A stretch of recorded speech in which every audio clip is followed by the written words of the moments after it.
Hi friends! మన జీవితంలో గెలుపోటముల్ని నిర్ణయించేది మన రోజువారీ అలవాట్లు. మనం చేసే ప్రతి చిన్న పని, అది మంచి అలవాటు అయినా, చెడు అలవాటు అయినా, మన భవిష్యత్తును తీర్చిదిద్దే ప్రధాన మూలాధారం. ఉదాహరణకు ప్రతిరోజు ఉదయం లేవగానే ధనాత్మక ఆలోచనలతో రోజును ప్రారంభించడం మన దృక్పథాన్ని మారుస్తుంది. అదేవిధంగా ఆరోగ్యకరమైన ఆహారం తీసుకోవడం, నిత్యం వ్యాయామం చేయడం, నిరంతరం కొత్త విషయాలు నేర్చుకోవడం వంటి మంచి అలవాట్లు మన జీవన ప్రమాణాలను పెంచుతాయి. కానీ చెడు అలవాట్లు మన జీవితాన్ని నెమ్మదిగా నాశనం చేస్తాయి. ఉదాహరణకు ఆలస్యంగా నిద్రపోవడం, రోజంతా మొబైల్లో సమయం వృధా చేయడం, ప్రొక్రాస్టినేషన్ అలవాటు చేసుకోవడం వంటి దుశ్చక్రాలు మన విజయాన్ని అడ్డుకుంటాయి. మనం ఎలాంటి అలవాట్లను పెంచుకుంటామో మన జీవితం కూడా అలాగే మారిపోతుంది.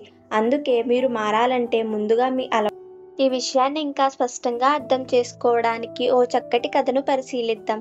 ఒక చిన్న గ్రామంలో ఇద్దరు అన్నతమ్ములు ఉండేవారు. వారి తండ్రి మద్యం సేవించేవాడు, కుటుంబాన్ని పట్టించుకునేవాడు కాదు. తండ్రి చేయగలిగిన ఏకైక పని మద్యం తాగి ఇంట్లో గొడవలు పెట్టుకోవడమే. చిన్నప్పటి నుంచి పిల్లలు తమ తండ్రిని అలా చూసి పెరిగారు. ఒకే ఇంట్లో పెరిగినప్పటికీ వారు భిన్నంగా ఎదిగారు. కొంతకాలం తరువాత ఒక మనిషి పెద్ద తమ్ముణ్ణి కలుసుకున్నాడు. అతను కూడా తన తండ్రిలాగే మద్యం సేవిస్తూ నిర్లక్ష్యంగా జీవించేవాడు. మీరు ఎందుకు మద్యం సేవిస్తున్నారు అని ఆ వ్యక్తి అతన్ని అడిగాడు. నా తండ్రిని చూశాను, నా జీవితంలో ఇదే నేర్చుకున్నాను అని అతను సమాధానం చెప్పాడు. ఆ తరువాత చిన్న తమ్ముణ్ణి కలుసుకున్నాడు. అతను ఎంతో కష్టపడి వ్యాపారంలో విజయం సాధించి గొప్ప స్థాయికి ఎదిగాడు. ఆ వ్యక్తిని చూసి అతను ఆశ్చర్యపోయాడు. మీరు ఇంత గొప్ప స్థాయికి ఎలా ఎదిగారు అని అడిగాడు. చిన్న తమ్ముడు, నా తండ్రిని చూశాను, నేను ఆయనలా కాకుండా ఉండాలని నిర్ణయించుకున్నాను అని అన్నాడు. ఈ కథ మనకు గొప్ప బోధన ఇస్తుంది. మన పరిస్థితులు, మన జన్మస్థలం మన భవిష్యత్తును నిర్ణయించవు. మన అలవాట్లు మాత్రమే మన జీవితాన్ని తీర్చిదిద్దుతాయి. కానీ ఈ అలవాట్లు ఎలా ఏర్పడతాయో తెలుసుకుంటే మనం వాటిని ఎలా మార్చుకోవచ్చో అర్థం చేసుకోవచ్చు. మన మెదడు మళ్ళీ మళ్ళీ చేసే పనులను ఆటోమేటిక్గా మార్చుకునే విధానంగా పనిచేస్తుంది. దీన్ని న్యూరోప్లాస్టిసిటీ అంటారు. మనం ఏదైనా ఒక పని పదే పదే చేస్తే ఆ పని చేయడానికి అవసరమైన న్యూరాన్ల మార్గాలు మెదడులో బలంగా ఏర్పడతాయి. ఉదాహరణకు, మీరు ఉదయం 5 గంటలకు లేవాలని అనుకుంటే మొదట్లో చాలా కష్టంగా అనిపిస్తుంది. కానీ 30 రోజులు నిరంతరంగా పాటిస్తే అది సహజంగా మారిపోతుంది. అదేవిధంగా మీరు ఒక చెడు అలవాట్లు విడిచిపెట్టాలని అనుకుంటే దానికోసమే కొత్త మార్గాన్ని ఎంచుకోవాలి.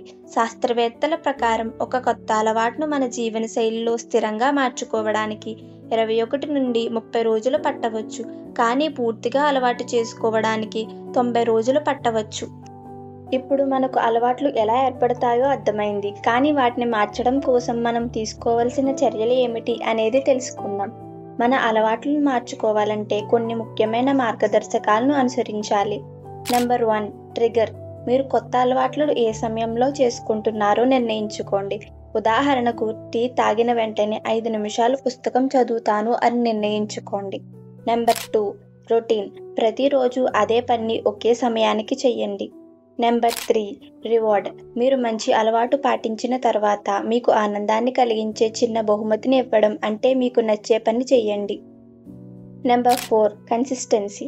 మీరు రోజు అదే పని మీద మిస్ కాకుండా చేయడం ద్వారా అది మీ జీవితంలో భాగంగా మారుతుంది. ఈ మార్గాలను పాటిస్తే మీ జీవితాన్ని మీరు మార్చుకోవచ్చు. చెడు అలవాట్లు మన జీవితాన్ని నెమ్మదిగా నాశనం చేస్తాయి. ఇవి మొదట్లో చిన్న సమస్యలుగా అనిపించినా కాలానుగుణంగా మన శారీరక, మానసిక, ఆర్థిక పరిస్థితులను ప్రభావితం చేస్తాయి.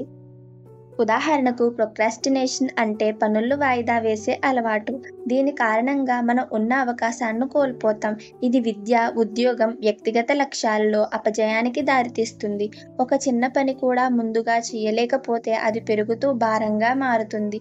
చివరికి మనం ఆ పని చేయలేక నష్టపోతాం. అలాగే సెల్ ఫోన్ వ్యసనం మన జీవితాన్ని నాశనం చేయగలదు. రోజుకు 5 నిమిషాలు గేమ్స్ ఆడటము, సోషల్ మీడియాలో చూడటము మంచిదే అనిపించవచ్చు.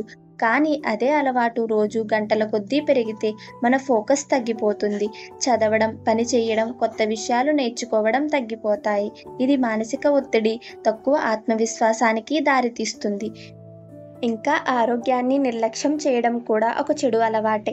జంక్ ఫుడ్ ఎక్కువగా తినడం, వ్యాయామం చేయకపోవడం, ఆలస్యంగా నిద్రపోవడం వల్ల మన శరీర ఆరోగ్యంపై చెడు ప్రభావం పడుతుంది.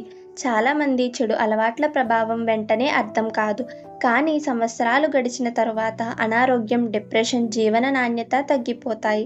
చివరకు మనం ఆలోచించాల్సిన విషయం, మన బలహీనతలకు మనమే బాధ్యత. సమయాన్ని వృధా చేసే అలవాట్లు, మన శారీరక ఆరోగ్యాన్ని దెబ్బతీసే అలవాట్లు, మన ఎదుగుదలను అడ్డుకునే అలవాట్లు నాశనం చేసే గుణం కలిగినవి. కానీ మనం వాటిని అధిగమిస్తే మన విజయాన్ని ఏమీ ఆపలేవు. బుద్ధుడు ఒకసారి తన శిష్యులను పిలిచి ఓ పరీక్ష నిర్వహించారు. ఆయన చిన్న మొక్కను చూపించి ఓ శిష్యుడిని అడిగాడు, ఈ మొక్కను పీకగలవా? శిష్యుడు సులభంగా మొక్కను పీకేశాడు. తర్వాత మరో పెద్ద మొక్కను చూపించి ఇది పీకగలవా అని అడిగాడు. శిష్యుడు కొంత కష్టపడి కానీ చివరికి పీకగలిగాడు. చివరకు బుద్ధుడు ఒక పెద్ద వృక్షాన్ని చూపించి దీనిని పీకగలవా అని అడిగాడు. శిష్యుడు ప్రయత్నించాడు కానీ కదిలించలేకపోయాడు. బుద్ధుడు నవ్వుతూ ఇలా చెప్పాడు, అలానే అలవాట్లు కూడా. ఒక అలవాటు చిన్నప్పుడే దాన్ని మార్చడం సులభం, కానీ అది బలంగా లోతుగా పెరిగిపోయిన తర్వాత దాన్ని మార్చడం చాలా కష్టం. మన అలవాట్లు మన జీవితాన్ని ఏ దిశలో నడిపించాలో నిర్ణయిస్తాయి. మనం ప్రతిరోజు ఎలాంటి పనులు చేస్తున్నామో అవే మన భవిష్యత్తును తీర్చిదిద్దుతాయి. అందుకే చెడు అలవాట్లను తొందరగా గుర్తించి అవి గట్టిగా మారే ముందే మార్పు తీసుకురావాలి. ఒక మంచి అలవాటును అలవాటు చేసుకోవాలంటే మనలో ఓ దృఢమైన సంకల్పం ఉండాలి. బుద్ధుని బోధనలకు మనకు మార్పు మెల్లిగా మొదలవుతుంది, కానీ మన జీవితం పూర్తిగా మారిపోతుంది అనే సత్యాన్ని అర్థం చేసుకునేలా చేస్తాయి. కొత్త అలవాట్లను జీవనశైలిలో భాగం చేసుకోవడానికి మన మెదడు కొన్ని మలుచుకునే దశలు అనుసరిస్తుంది. నిపుణుల ప్రకారం ఒక అలవాటును నిజంగా మన జీవనశైలిలో భాగం కావడానికి కేవలం 21 రోజులు సరిపోవు. దీన్ని 90 రోజుల సవాలుగా తీసుకుంటే అది మరింత స్థిరమైన అలవాటుగా మారుతుంది. మొదటిగా ప్రారంభ దశ. ఈ దశలో కొత్త అలవాటు మనకు కొత్తగా ఉంటుంది కాబట్టి మనకు మరింత కృషి చేయాల్సి వస్తుంది. ఉదాహరణకు, మీరు ప్రతిరోజు ఉదయం 5 గంటలకు లేవాలని నిర్ణయించుకుంటే మొదట్లో చాలా కష్టంగా అనిపించవచ్చు, కానీ మీకు స్పష్టమైన లక్ష్యం ఉంటే దీన్ని కొనసాగించగలుగుతారు. రెండవది అనుసంధాన దశ. ఈ దశలో మీరు కొత్త అలవాటును అమలు చేయడం కొంతవరకు సహజంగా అనిపిస్తుంది. అప్పటికీ కొన్నిసార్లు వెనక్కి తగ్గాలనిపించవచ్చు, కానీ మీరు అదే పనిని కొనసాగిస్తూ పోతే అది మీ స్వభావంలో మారిపోతుంది. మూడవది స్థిరత దశ. ఇది నిజమైన విజయానికి మూల స్తంభం. ఈ దశను మీరు అధిగమిస్తే మీ అలవాట్లు మీ జీవితంలో భాగమైపోతాయి. మీరు నిత్యం అదే పద్ధతిని కొనసాగిస్తూ వెళ్తే ఇక మీకు అదనపు ప్రేరణ అవసరం లేదు. ఒక మంచి అలవాటును నిజంగా మీ జీవనశైలిలో స్థిరంగా మార్చుకోవాలంటే దీన్ని 90 రోజుల సవాలుగా తీసుకోండి. చిన్న మార్పులతో మొదలుపెట్టి ఓర్పుగా ముందుకు సాగితే మీరు అనుకున్న మార్పు సాధ్యమే అవుతుంది. ఇప్పటి వరకు మనం తెలుసుకున్న ప్రతి దాన్ని మన జీవితంలో అమలు చేయడానికి ఇదే సరైన సమయం. మీరు మారాలనుకుంటే ఈ రోజే ఆ మార్పును ప్రారంభించండి. మీరు ఎవరిని అనుసరించాలనే నిర్ణయం మీ చేతుల్లోనే ఉంది. మీరు జీవితాన్ని నిర్లక్ష్యంగా గడపాలనుకుంటున్నారా, లేదా మీ కలలను నెరవేర్చుకోవడానికి కష్టపడాలనుకుంటున్నారా? ఇది పూర్తిగా మీ ఇష్టానుసారం. మీ అలవాట్లు నిర్ణయించే జీవితం ఇప్పుడు మీరు తీసుకునే నిర్ణయాల మీదే ఆధారపడి ఉంటుంది. ఈరోజే ఒక మంచి అలవాటును ప్రారంభించండి. ఇది చిన్నదైనా కావచ్చు. ఉదయం తొందరగా లేవడం, రోజుకు 10 నిమిషాలు పుస్తకం చదవడం, వ్యాయామం చేయడం. కానీ ఈ చిన్న మార్పులు మీ భవిష్యత్తును పూర్తిగా మార్చగలవు. ఇప్పుడు మీరు మారండి. మీ విజయానికి అడ్డంకిగా ఉన్న అలవాట్లను మార్చండి. మీరు ఏ అలవాటును మార్చుకోవాలని అనుకుంటున్నారో కమెంట్లో తెలియచేయండి. ఈ వీడియో నచ్చితే లైక్ చేయండి అండ్ మీ ఫ్రెండ్స్కి షేర్ చేయండి.